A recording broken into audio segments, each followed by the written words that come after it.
Le philosophe français Vladimir Yankelevitch vient de mourir à Paris. Joseph Mengele, le médecin bourreau d'Auschwitz, serait mort depuis plusieurs années au Brésil. Rajiv Gandhi à Paris pour 4 jours, c'est sa première visite officielle en Occident. Tennis, Evert Lloyd contre Navratilova, ce sera la finale du simple dame à Roland-Garros. Mesdames, Messieurs, bonsoir. Sa pensée philosophique était souvent déconcertante, mais la façon dont il l'exprimait était toujours d'une grande élégance. Vladimir Yankelevitch, qui vient de mourir à Paris à 81 ans, exerçait un tel pouvoir de séduction sur ceux qui l'écoutaient que plusieurs générations d'étudiants de la Sorbonne allaient jusqu'à se coiffer comme lui, tellement il les fascinait. Disciple de Bergson, c'était avant tout un moraliste. Jérôme Garcin l'avait reçu sur FR3, c'était en septembre 82. Non, tout simplement. Il y a une mésinterprétation de mon rôle et de ma place dans le monde philosophique. Je ne demande pas du tout à occuper une place si importante. Je vais où le cœur me dit d'aller. Ce n'est pas en vertu d'un système de parti pris que j'ai écarté de ma route certains philosophes qui ne m'intéressent pas, qui ne me parlent pas, qui ne me disent rien à mon cœur, ni à ma cervelle. Et par conséquent, je me passe d'eux, sans même y penser. Mais vous avez l'impression qu'on peut faire de la philosophie en 82 sans faire des détours par le capital ou par... Oh, si on peut.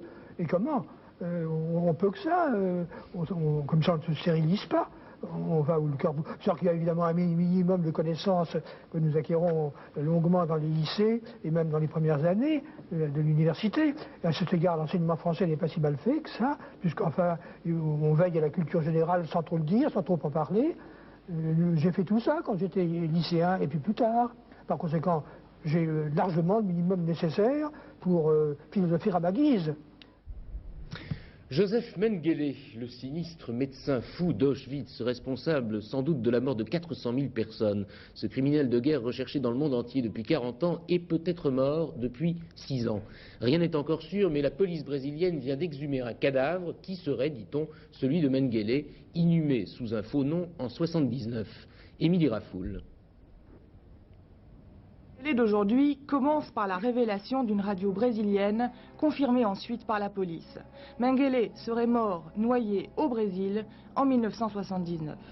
Enterré sous une fausse identité, Wolfgang Gerhardt, sa tombe serait au cimetière d'Ambu, près de Sao Paulo.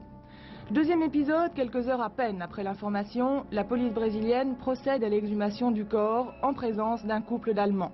Un couple qui a révélé le décès de Mengele, affirmant avoir hébergé le criminel nazi pendant 10 ans jusqu'à sa mort présumée. Présumée parce que son décès a déjà été annoncé des dizaines de fois, de quoi faire douter son plus fidèle assaillant. Bien, je ne pense pas que Mengele soit mort. Je pense en effet que s'il était mort, la famille l'aurait annoncé depuis longtemps. Autant que la police allemande, la police israélienne, la justice américaine se sont rencontrés à Francfort il y a 2 semaines. Ils ont des sources d'informations qui sont bonnes et ils ne courent certainement pas après un mort. Mengele, surnommé l'ange de la mort pour avoir près de 400 000 juifs sur la conscience, est devenu l'homme le plus recherché du monde. Près de 30 millions de francs sont offerts pour sa capture. Mais le mythe est devenu une arlésienne depuis 1979, on l'a vu partout, et bien vivant, mais pris jamais. Alors, est-il mort en effet ou en vie? On saura bientôt si la partie de cache-cache doit continuer. La France va vivre à l'heure indienne. Des fêtes très spectaculaires sont prévues à Paris pour saluer la visite du Premier ministre Rajiv Gandhi qui va rester chez nous 4 jours. Il vient d'être accueilli tout à l'heure à l'Élysée par François Mitterrand. Les 2 hommes d'État ont eu un premier entretien, ils en auront 4 autres. Paris est la première escale en Europe de M. Gandhi au cours d'une tournée qu'il a conduite en Égypte et qu'il poursuivra par Alger et Washington. La relance du dialogue Nord-Sud est à l'ordre du jour. Cette idée est toujours chère à François Mitterrand. Cette visite devrait en outre faire oublier le léger froid qui s'était installé entre Paris et New Delhi en janvier dernier à la suite d'une affaire d'espionnage. Sur le plan commercial, on peut même imaginer un dégel des 15 milliards de francs de contrats qui avaient été bloqués à l'époque par l'Inde. Marie-Claire Thiers. L'Inde est notre second marché et notre second solde positif en Asie. Mais cet excédent n'est pas permanent. Pour 1984, plus de 5 milliards d'échanges, soit 33% de croissance. Pourtant, nous ne détenons pas plus de 2% du marché indien. De son côté, l'Inde n'exporte vers la France que des produits de moindre valeur ajoutée, textiles, huiles, cuir et chaussures, articles de bijouterie. Plusieurs grands groupes français participent au développement de l'industrie indienne. Dans les secteurs des télécommunications, avec le contrat obtenu par CIT Alcatel, les secteurs pétroliers et miniers, et ceux de l'aéronautique. Les premiers Mirage 2000 devraient être livrés dans la seconde quinzaine de juin. Mais l'augmentation des exportations françaises n'est pas, pour une fois, le fait de grands contrats. On s'oriente vers des coopérations plus modestes, mais plus diversifiées, comme le contrat qui engage la société France Ébauche à construire une unité d'assemblage horloger. Ou comme la création d'une usine qui fabrique des cycles Peugeot pour répondre aux besoins de la classe moyenne.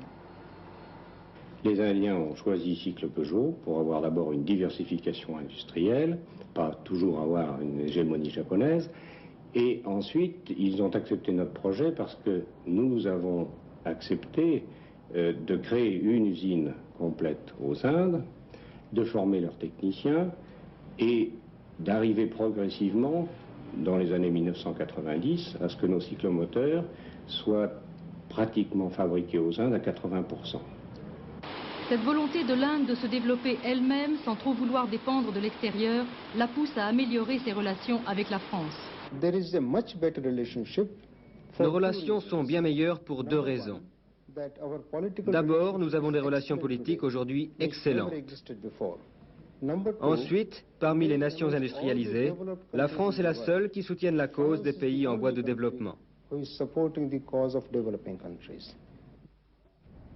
La politique de l'apartheid en Afrique du Sud suscite des réactions de rejet de plus en plus fortes aux États-Unis. La Chambre des représentants a demandé la nuit dernière une nouvelle série de sanctions économiques contre le gouvernement de Pretoria. Gilles Dujonchet. Le Congrès des États-Unis durcit de jour en jour son attitude à l'égard de l'Afrique du Sud. Venant après un projet similaire voté mardi par la Commission des Affaires étrangères du Sénat, les nouvelles sanctions économiques et financières que la Chambre des représentants, à majorité démocrate, a approuvées mercredi par 295 voix contre 127, sont les plus dures qui aient jamais été réclamées par les parlementaires américains contre le régime sud-africain. Le projet de loi prévoit en effet d'interdire tout nouveau prêt bancaire au gouvernement de Pretoria et tout nouvel investissement commercial en Afrique du Sud. Il prévoit également d'empêcher la vente d'ordinateurs américains ainsi que celle de combustibles et d'équipements nucléaires. Mais ce n'est pas tout. L'ensemble de ces sanctions serait applicable immédiatement et non plus dans un délai de 18 mois à 2 ans, comme le recommandaient des projets votés antérieurement tant au Sénat qu'à la Chambre des représentants. Ces derniers sont donc restés insensibles aux pressions et mises en garde de l'administration Reagan, qui faisait valoir que de telles mesures risquaient de compromettre ses propres efforts en vue d'amener le gouvernement sud-africain à changer progressivement sa politique d'apartheid. Le durcissement de la Chambre des représentants était même particulièrement net hier soir, quand une nouvelle tentative des Républicains de repousser de 2 ans l'application des nouvelles sanctions fut repoussée à une majorité plus grande encore, 313 voix contre 112. Et puis les États-Unis répondent vertement aux Européens, et en particulier à la France, à propos de la signature d'un contrat de fourniture de blé à l'Algérie. Certes, ce contrat nous fait concurrence, mais, répond le secrétaire américain à l'agriculture John Block, les Européens n'auraient pas dû bloquer les discussions sur le GATT, les accords sur les tarifs du commerce mondial. En fait, c'est une réponse à l'échec du sommet de Bonn. Pierre Babet. Il était temps pour l'administration Reagan de caresser l'Amérique agricole profonde dans le sens du blé. Le cours élevé du dollar, les gains de productivité, 20% cette année, tout ça fait affluer dans les silos américains et sur les quais de stockage des millions de tonnes de céréales made in USA aussi abondantes qu'inexportables. Bref, dans la campagne américaine, 85 serait la moisson de la colère. Changement de côte, les ports français. Jamais autant que l'an dernier, l'exportation de céréales n'aura, à ce niveau, servi l'agriculture et l'économie nationale. La France est le premier exportateur européen, une position toute particulière qui lui fait préférer des cours faibles, favorables à l'exportation, aux grandes dames des Allemands. Inutile d'ajouter que ce million de tonnes de blé bradé par les USA à l'Algérie, peu de temps après la visite du président Chadli à Washington, eh bien tout cela n'est que la révélation d'une guerre mondiale, celle du commerce des céréales, qui a ses règles, ses batailles et ses coups fourrés. Alors à propos de ce commerce des céréales, nous recevons ce soir un confrère, c'est Jean-Louis Gombaud de Radio France Internationale qui vient d'écrire avec Philippe Chalmin un recueil qui s'intitule Les marchés mondiaux en 84-85 et dans lequel ils font une sorte de tour d'horizon complet de toutes les matières premières, pas seulement agricoles, et de la façon dont on a fait le commerce dans le monde. Alors à propos des céréales, au fond, si j'ai bien compris, ce qui est paradoxal, c'est que tout le monde a des céréales à ne savoir qu'en faire et que c'est bien la raison pour laquelle les prix baissent. Oui, le plus piquant dans l'affaire, c'est que la première puissance du monde se heurte un peu au même problème que les plus pauvres du monde, à savoir la baisse des prix des matières premières et notamment des matières premières agricoles qui viennent d'une surproduction considérable en matière céréalière et d'autre part d'une insuffisance de la demande solvable. Donc les États-Unis essayent de relever le défi de l'exportation agricole en essayant d'expulser la communauté économique européenne dans des exportations agricoles mondiales. Premièrement, donc, essayer de regagner des marchés perdus. En Algérie, ils ont perdu beaucoup de marchés ces dernières années. Redresser leurs exportations à l'échelle mondiale et chercher à essouffler la communauté économique européenne dans une bagarre, dans une guerre financière pour essayer de lui dire, voyez, si vous continuez à subventionner, nous avons plus d'argent que vous, nous subventionnons encore plus, n'est-ce pas? Et vous ne pourrez pas tenir cette concurrence, donc allez au GATT, renégocier la politique agricole commune. Dites-moi, dans ce marché des matières premières et des matières alimentaires, il y a le sucre en particulier. Il y a quelques années, Georges Conchon avait écrit un roman dont on a tiré un film, dans lequel il montrait comment on pouvait se ruiner ou faire fortune en quelques jours en vendant ou en achetant des matières premières qu'on ne voyait jamais du reste. Ça existe toujours, ça? Ça existe toujours et ça tend à exister même de plus en plus parce que les marchés des matières premières sont de plus en plus des marchés financiers. Alors vous avez parlé du sucre qui a beaucoup animé la bourse de Paris il y a déjà maintenant longtemps. Il y a d'autres coûts de ce type qui peuvent se passer dans les matières premières, quoique c'est une partie marginale dans l'ouvrage que nous avons rédigé. Les deux derniers, si vous voulez, c'est ce qui s'est passé dans le domaine du cuivre à Londres le mois dernier et dans le domaine du cacao à New York. Pour aller rapidement, un spéculateur a acheté 50 000 tonnes de cacao en étant persuadé qu'on ne pourrait pas lui livrer la marchandise et qu'au moment des échéances, eh bien, les prix allaient flamber parce que lui, il l'avait caché derrière son dos, la marchandise, n'est-ce pas, et qu'il pouvait le revendre à ceux qui s'étaient engagés à lui vendre ce cacao. Les prix ont flambé. Malheureusement, le cacao est arrivé et cet homme, eh bien, maintenant, est gavé de chocolat, visiblement. C'est une histoire très morale, finalement. Merci, Jean-Louis Gombaud.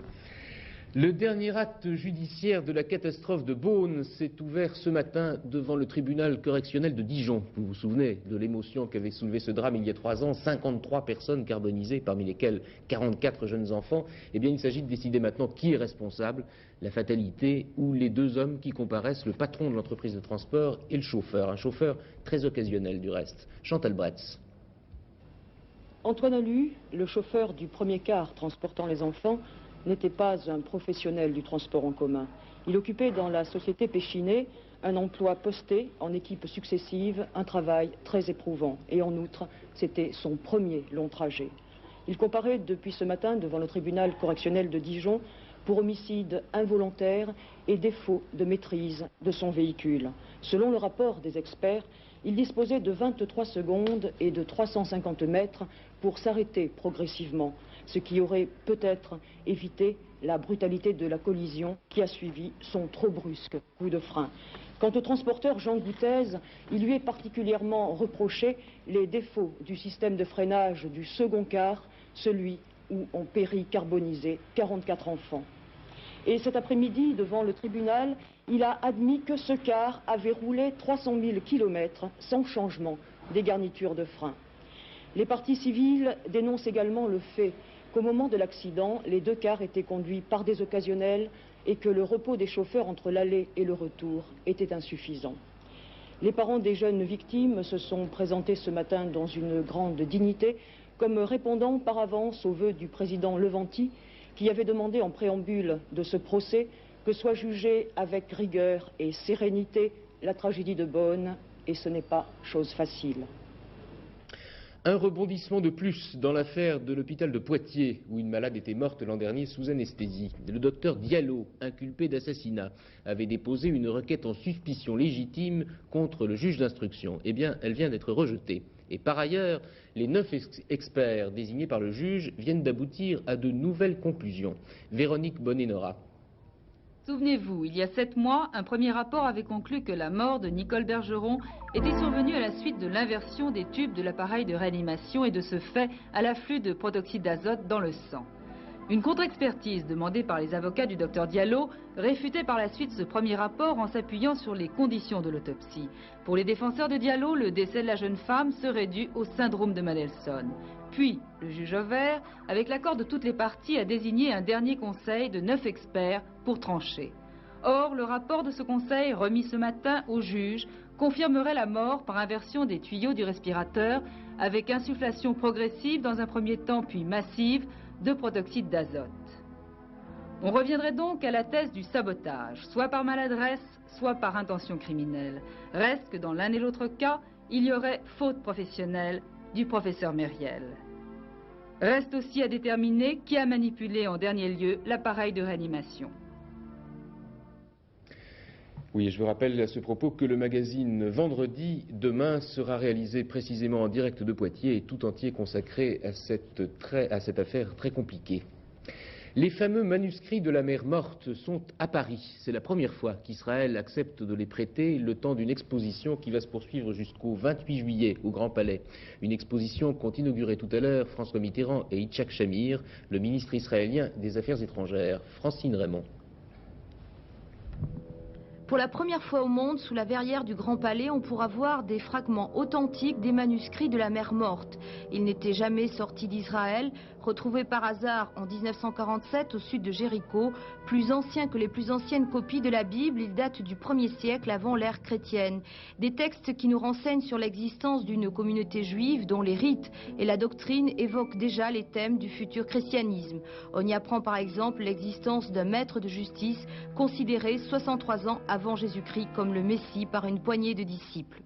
D'une part, nous montrons 3000 ans d'art, de civilisation et d'art juif, et en même temps, nous rendons un hommage aux artistes juifs de l'école de Paris qui ont exposé, jeunes, inconnus, émigrés, venant de Russie, de Pologne d'ailleurs, aux indépendants, car c'était la seule société d'artistes libres où on pouvait exposer sans passer par un jury.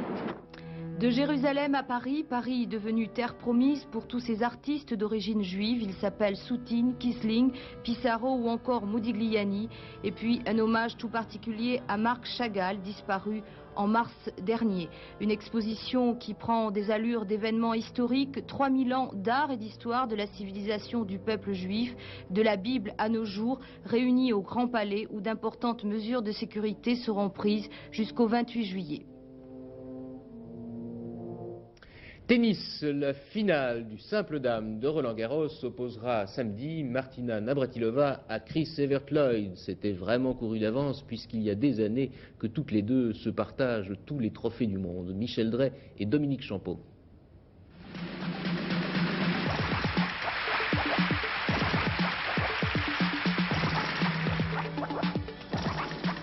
Martina Navratilova, très détendue, elle siffle et sourit pendant son match contre Claudia Kode-Kilsch. Pourtant, elle n'a pas fait une grande demi-finale, Martina. Elle, la spécialiste du service volé, n'a pas toujours été très à l'aise, offrant à son adversaire quelques points qui permettront à Kode de s'accrocher.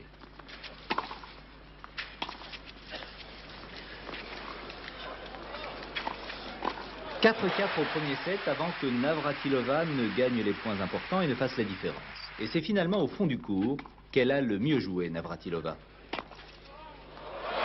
6-4 au premier set, même scénario au deuxième, encore 6-4. La balle de match et une montée au filet. Une volée gagnante qui lui permet d'envisager un troisième succès à Roland-Garros. Bye bye et à samedi 14h contre Chris Evert-Lloyd.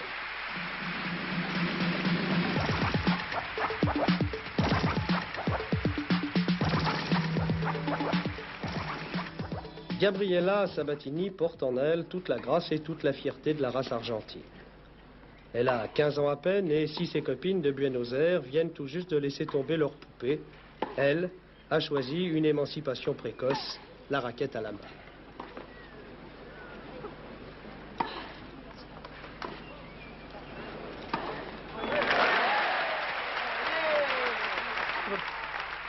Un titre de championne chez les juniors étant venu l'an dernier mettre un terme à une scolarité un peu poussive, elle arrive maintenant dans le cours des grandes avec la pertinence de la jeunesse.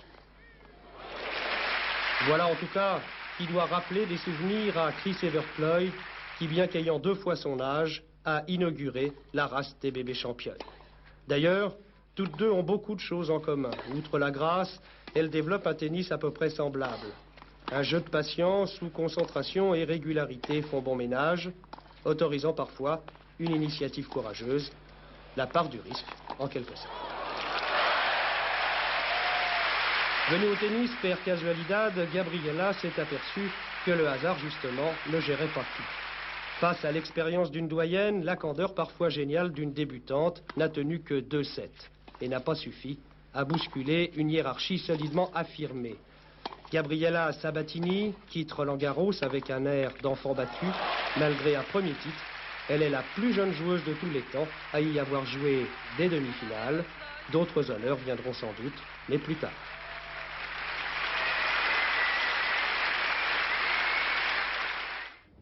À la Bourse de Paris, rien d'extraordinaire aujourd'hui, ni sur le marché des valeurs, ni sur celui des monnaies. Le dollar en particulier est resté à peu près stable. Aujourd'hui, le dollar a cherché sa voie. Il est vrai que les places allemandes étaient fermées en raison de la fête de Corpus Christi. Il n'y a donc eu que peu d'activité en Europe. À Paris, le billet vert a légèrement reculé, tandis qu'à New York, il confirme ce soir un certain manque d'intérêt. À la Bourse de Paris, on a tendance aussi à plafonner. Certains analystes annonçaient une pause, et bien la voilà. Il n'y a que les valeurs des grands magasins et de la distribution qui tirent leur épingle du jeu, alors même que l'INSEE vient d'annoncer une croissance zéro pour le premier trimestre. On attend toujours à Wall Street des informations nouvelles sur l'économie américaine, tout en engrangeant des bénéfices. Et l'on continue à s'intéresser aux bagarres entre sociétés candidates à un rachat. Tout cela n'affecte pas l'indice Dow Jones qui regagne 6 points sur son record d'hier. L'arrivée du quartet cet après-midi à Chantilly, 7, 10, 4 et 14, les rapports 3 951 francs dans l'ordre et dans un ordre différent 215 francs 50 pour 5 francs bien sûr. Monsieur Courtine, vous avez donné ce quartet hier soir dans le désordre en 5 chevaux. Le temps demain, c'est l'arrivée de la pluie sur une petite moitié nord du pays. Ailleurs, il fera assez beau, mais il y aura quelques nuages près de la Méditerranée. Les températures 16 à 22 sur la moitié nord et 23 à 25 sur la moitié sud. Demain soir, je vous donne rendez-vous à 22h25. Excellente fin de soirée sur la 3. Et avant de vous quitter, je vous rappelle l'essentiel des nouvelles de la journée. Bonsoir et à demain. Le philosophe français Vladimir Yankelevitch vient de mourir à Paris à 81 ans.